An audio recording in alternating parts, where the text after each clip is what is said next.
The day I asked my daughter for help, she looked me straight in the eye and said, "Figure it out yourself, Mom." But what she didn't know was that I had already signed the deed to my brand new house. And what I did next changed everything between us forever. Hello there, beautiful souls. My name is Carol, and I'm 71 years old. Before I share what happened to me, I'd love to know, where are you watching from today? Drop your city or state in the comments below. I always love connecting with wonderful people from all over this beautiful country of ours. Now, what I'm about to tell you happened just 6 months ago, and it still gives me chills when I think about it.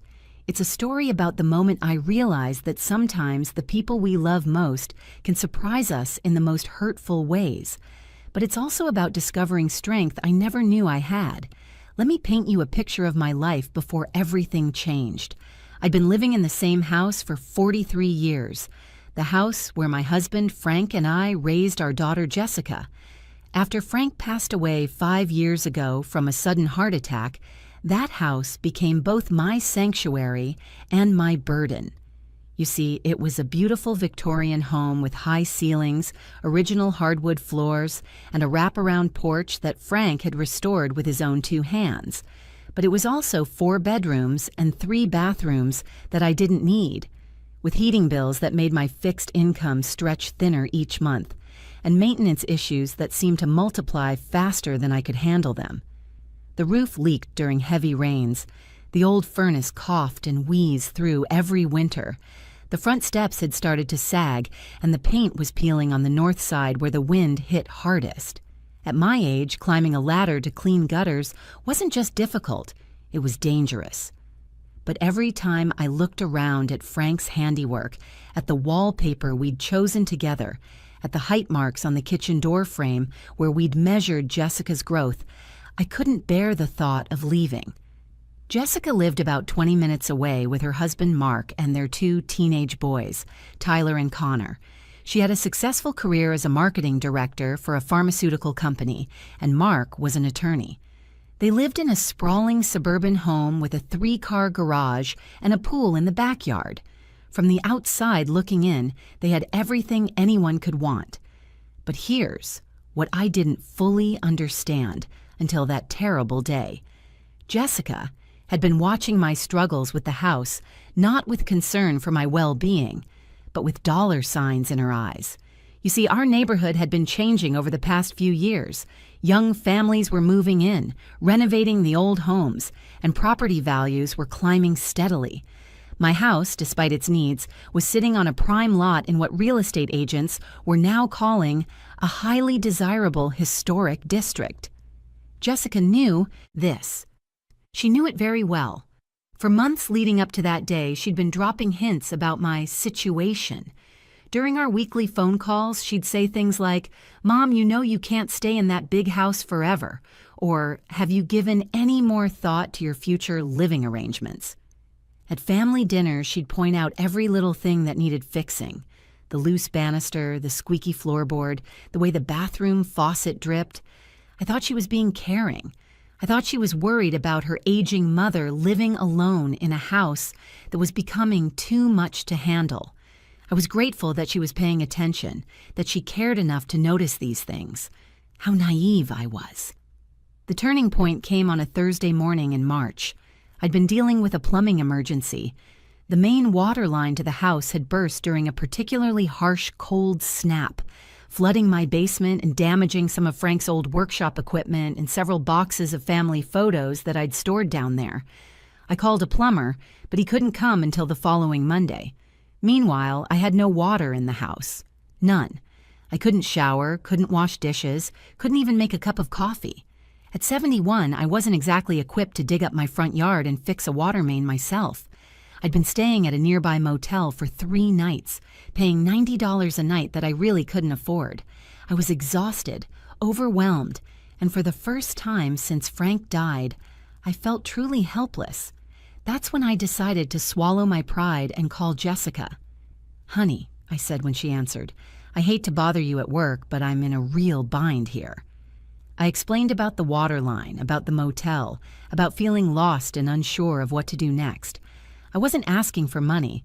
I still had enough savings to cover the repair, though it would be tight. I wasn't even asking her to fix anything.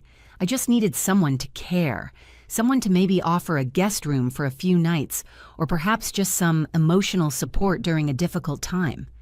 There was a long pause on the other end of the line. Then Jessica sighed. Not a sympathetic sigh, but an irritated one. "Mom," she said, and I could hear the impatience in her voice. "You can't keep calling me every time something goes wrong with that house.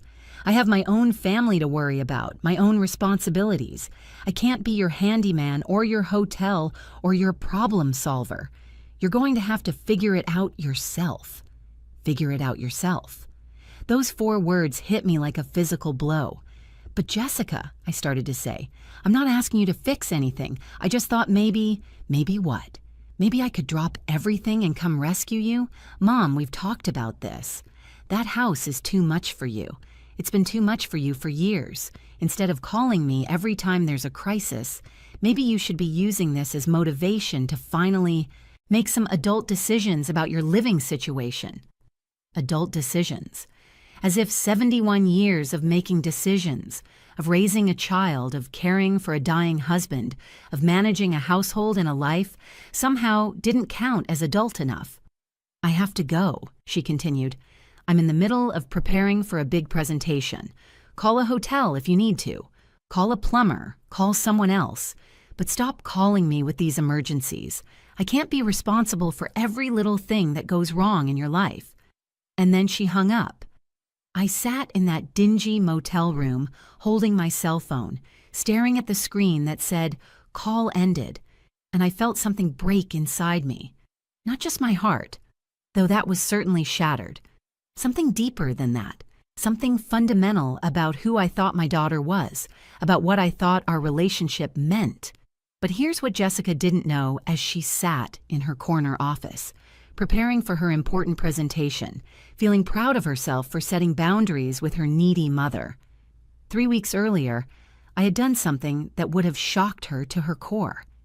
You see, while Jessica had been dropping her hints about my situation, while she'd been eyeing my property with increasing interest, while she'd been calculating the inheritance she assumed would eventually come her way, I had been doing some calculating of my own.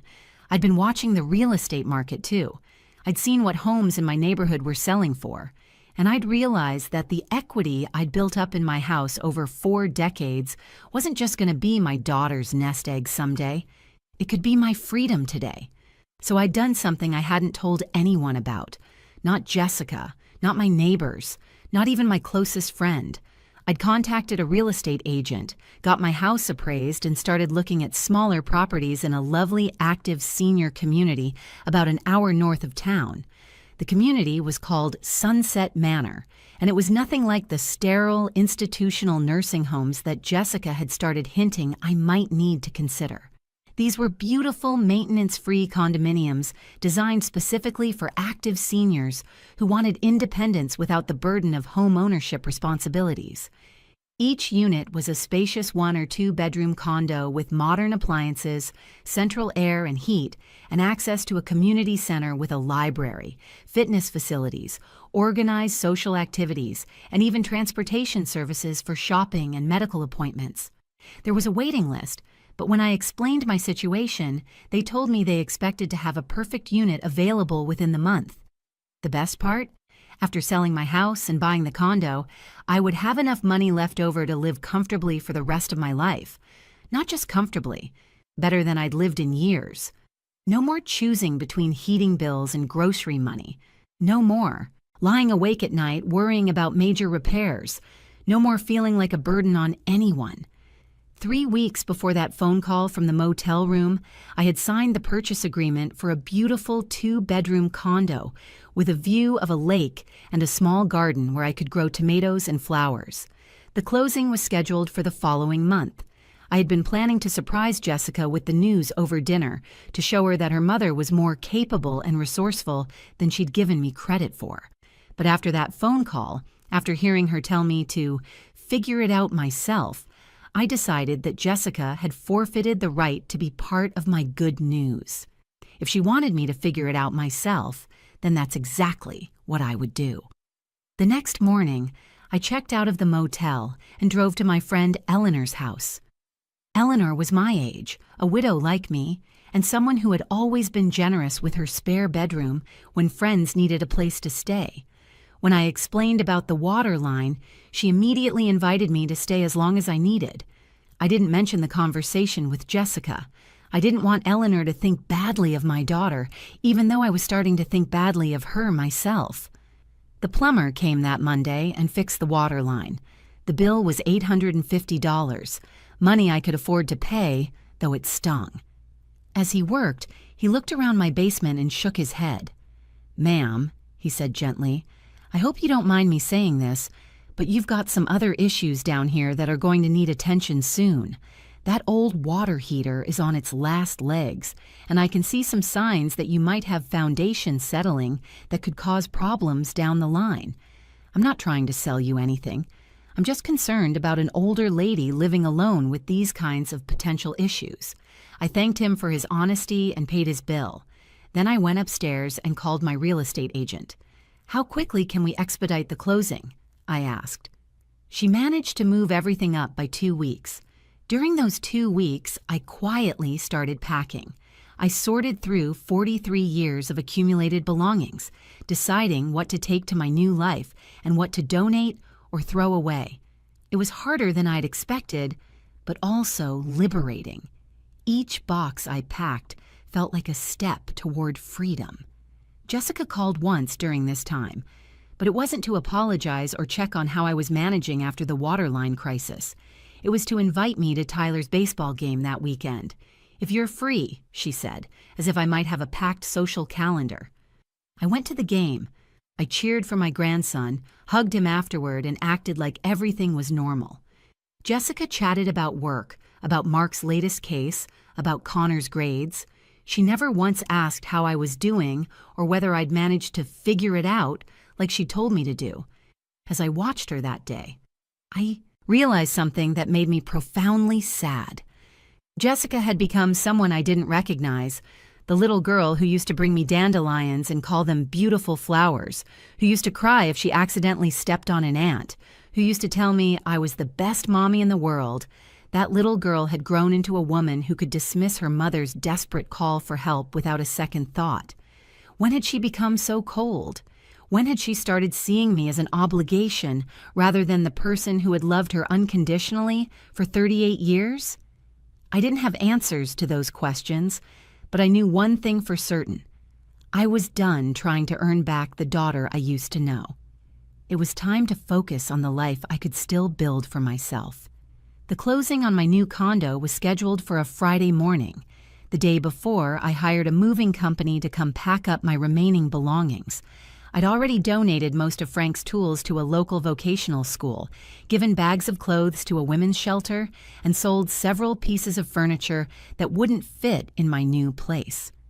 That Thursday evening, I stood in my empty living room, looking around at the bare walls and the indentations in the carpet where furniture had sat for decades. I should have felt sad, I suppose. This was the house where I'd been happiest, where I'd built a life with the love of my life, where I'd raised the child I'd thought was the greatest gift I could ever receive. But instead, I felt excited. For the first time in 5 years, I felt like I had a future to look forward to instead of just a past to cling to. That night, I called Jessica. "Hi, honey," I said when she answered. "Do you have a minute to talk?" "Sure, Mom. What's up?" "Well, I wanted to let you know that tomorrow morning I'm closing on the sale of the house." There was silence on the other end. Complete silence. For so long that I thought the call might have dropped. "Mom?" she finally said, and her voice sounded strange. "What do you mean you're selling the house?" "I mean exactly what I said, Jessica. Tomorrow at 10 o'clock, I'm meeting with the buyers and their attorney to sign the final paperwork. The house will officially belong to them as of noon on Friday." But you can't sell the house. You didn't even tell me you were thinking about selling it. You can't just make a decision like that without discussing it with family." The irony of her words wasn't lost on me. I couldn't make a decision like that without discussing it with family. Where was this concern for family discussion when she'd told me to figure out my own problems? Actually, Jessica, I can make any decision I want about my own property, and I have. Where are you going to live? Please tell me you haven't done something foolish like falling for one of those retirement home scams. Those subscription requests can be powerful. Let me add, one at this intense moment where the daughter realizes she's losing control. And right here, beautiful people, if you're enjoying this story and you want to hear how this all unfolds, would you mind hitting that subscribe button?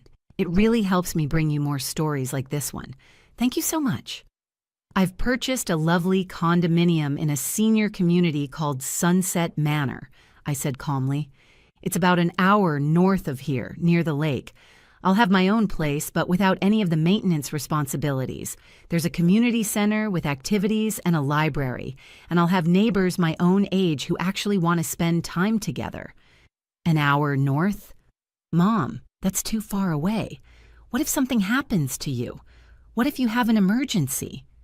Now she was concerned about emergencies. How convenient. Well, Jessica, I said, and I made sure my voice was perfectly pleasant. I guess I'll just have to figure it out myself. The silence this time was even longer.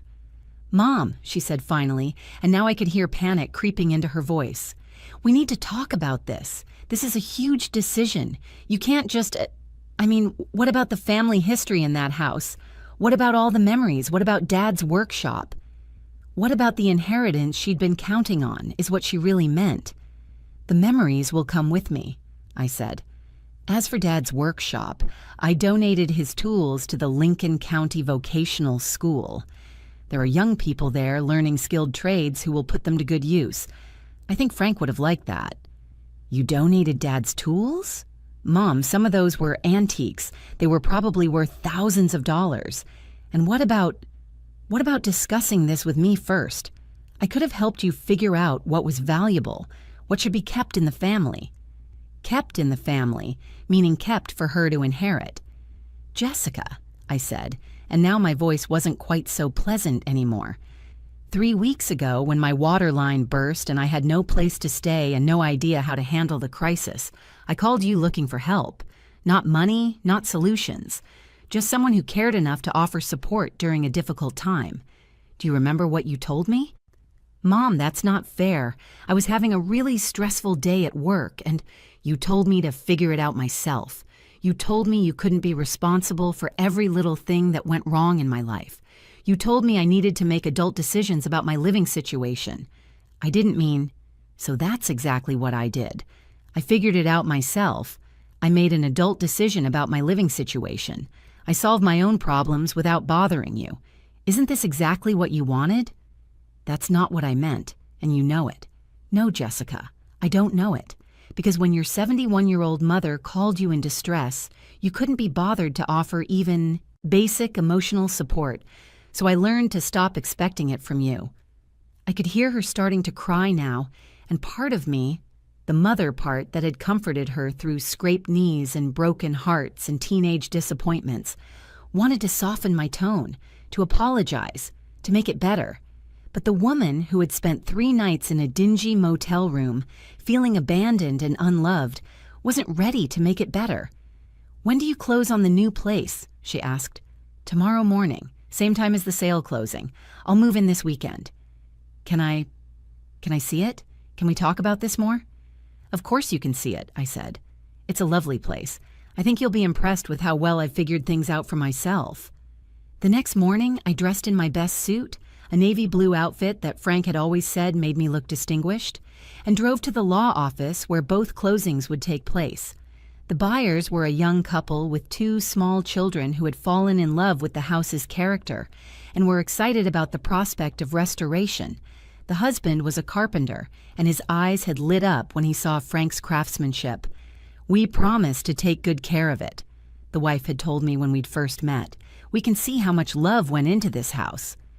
Signing those papers should have been heartbreaking.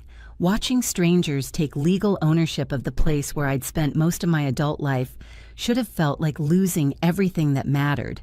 Instead, as I signed my name for the final time, I felt like I was signing my independence. An hour later, I was signing different papers at a different table, officially becoming the owner of a beautiful lakeside condominium where I could start fresh at 71 years old.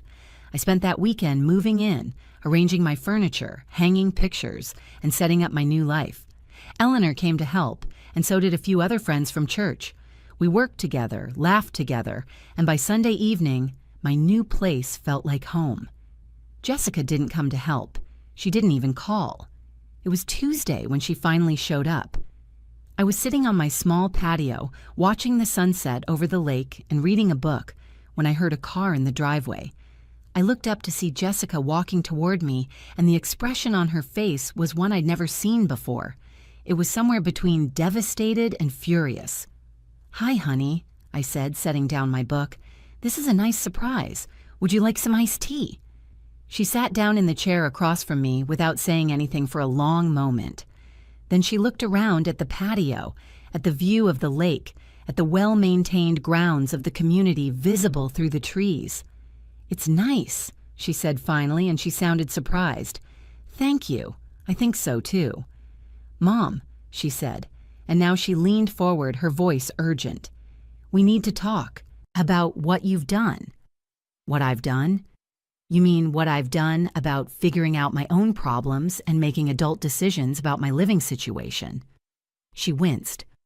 "I know you're angry about what I said, but I'm not angry, Jessica.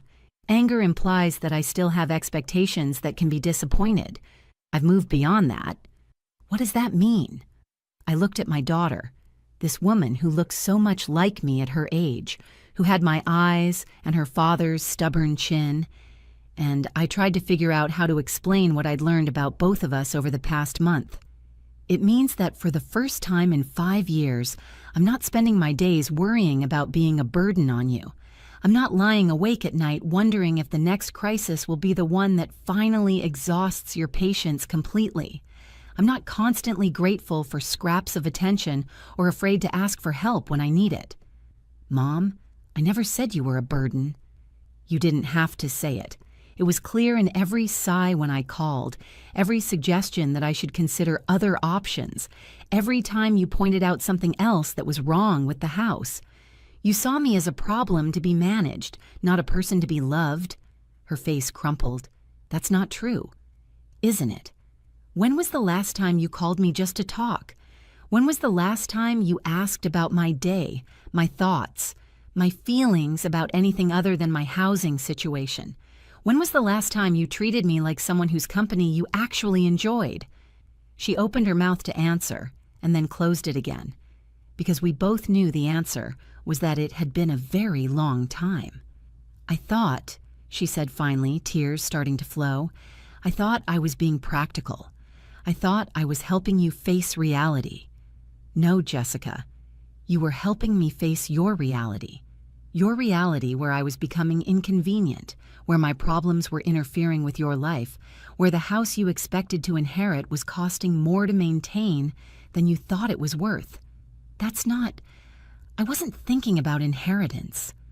I looked at her steadily until she looked away. "The house sold for $475,000, I said quietly. "After paying off the small mortgage balance and closing costs, I cleared over $400,000. Combined with your father's life insurance and our savings, I now have more than enough money to live independently and comfortably for the rest of my life." Her face went white. "I'm not telling you this to hurt you," I continued. "I'm telling you this so you understand that I don't need you to take care of me anymore. I don't need you to manage my problems or make my decisions or worry about my finances. I figured it out myself, just like you told me to do." "Mom, I'm sorry. I'm so sorry about what I said that day. I was stressed and I wasn't thinking clearly and you showed me who you really are when you're under stress. That's not necessarily a bad thing, Jessica. People reveal their true priorities when they're pressured. You've shown me that I'm not one of your priorities, and that's okay. It's good for me to know where I stand." She was crying harder now. "But I love you. You're my mother. Of course you're a priority. Love isn't just a feeling, sweetheart. It's a choice we make about how to treat people. And when I needed you to choose love, you chose convenience instead. We sat in silence for a while, watching the sun sink lower over the water. Finally, Jessica spoke again. What happens now? Between us, I mean. I considered the question seriously. What did happen now? I don't know, I said honestly. I know that I'm not angry anymore. I know that I don't want to punish you or make you feel terrible for the rest of your life. But I also know that I can't go back to the way things were, where I was always grateful for whatever attention you were willing to give me. I want to do better, she said. I want to be a better daughter. Then be one.